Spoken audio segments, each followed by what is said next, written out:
హెబ్రీయులకు రాసిన పత్రిక 11వ అధ్యాయం. హెబ్రీయులకు రాసిన పత్రిక 11వ అధ్యాయము 17వ వచనం ఎవరైనా గట్టిగా చదువుతారా?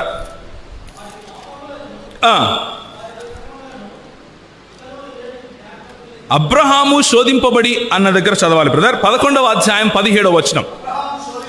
అబ్రహాము శోధింపబడి విశ్వాసమును బట్టి ఇస్సాకును బలిగా అర్పించెను. ఒక మాట, ఆదికాండము 22వ అధ్యాయంలో సహోదరుడు మాట్లాడుతూ ఇస్సాకును బలిగా అర్పించినటువంటి సందర్భాన్ని గురించి మాట్లాడాడు. అయితే ఇస్సాకును నిజంగా బలిగా అర్పించాడా అక్కడ అబ్రహాము? ఏమంటారు? అర్పించలేదు. ఇస్సాకు చనిపోలేదు. ఇస్సాకును చంపటానికి కత్తి తీసి ఆయన పైన వేయడానికి ముందే యెహోవా ఏం చేశాడు? ఆగుము, ఆ చిన్నవాడి పైన ఒక్క వేటు కూడా పడటానికి వీల్లేదు. ఆ తరువాత చూచుచున్న దేవుడవు నీవే, యెహోవా ఇరే. చూచుచున్న దేవుడు నీవే కాదు, యెహోవాయే చూచుకొనును. He will take care of me అన్నటువంటి మాట ఇస్సాకును రక్షించినటువంటి ప్రభువుకు అబ్రహాము పెడతాడు. కాబట్టి మన సహోదరులకు ఉన్నటువంటి అపోహ ఏమిటి అంటే, ఆనాడు ఇస్సాకు చనిపోయాడా? చనిపోలేదు. అలాగే ఎవడు ఆ వాగ్దానములను సంతోషముతో అంగీకరించెనో అని ఎవడు చెప్పబడెనో ఆ అబ్రహాము మృతులను సైతము లేపుటకు దేవుని శక్తిమంతుడని ఎంచినవాడై తన ఏకకుమారుని అర్పించిన ఉపమాన రీతిగా అతనిని మృతులలో నుండి మరలా పొందెను. చనిపోకున్నా కానీ మృతులలో నుండి పొందాడు. वो मरा नहीं है, फिर भी मृतकों में से उन्होंने पाया है उसे वापिस. ये कैसे? అలాగే యేసు ప్రభువు కూడా చనిపోకుండా కూడా ఆయనను దేవుడు కాపాడుకున్నాడు అన్నది ఒక అపోహ.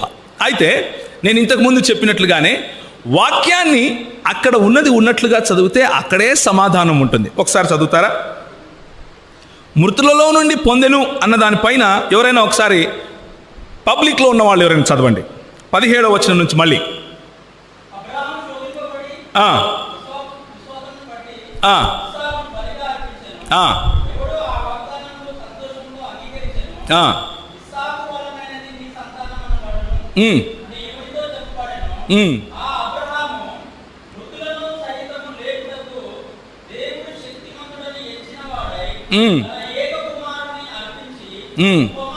ఉపమాన, మళ్ళీ చదవండి.